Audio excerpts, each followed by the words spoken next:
Welcome, I'm Fernand, it's a Xiaomi Mi 8 Lite, and today I'll show you how to enable the TalkBack functionality. And to get started, all you want to do is go into the settings.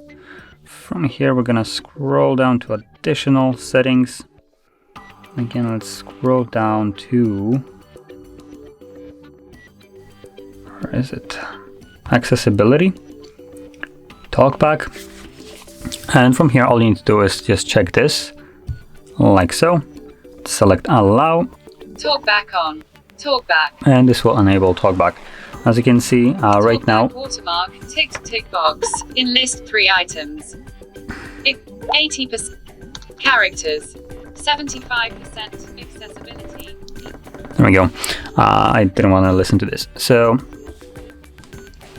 on the TalkBack mode, as you can see, basically the screen doesn't really function as it used to.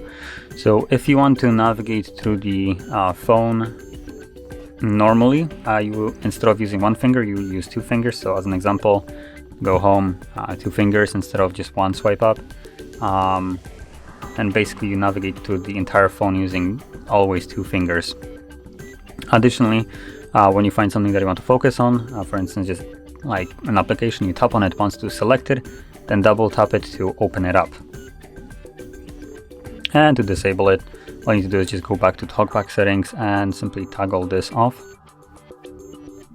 like so. And there we go. So if you found this video helpful, don't forget to hit like, subscribe, and thanks for watching.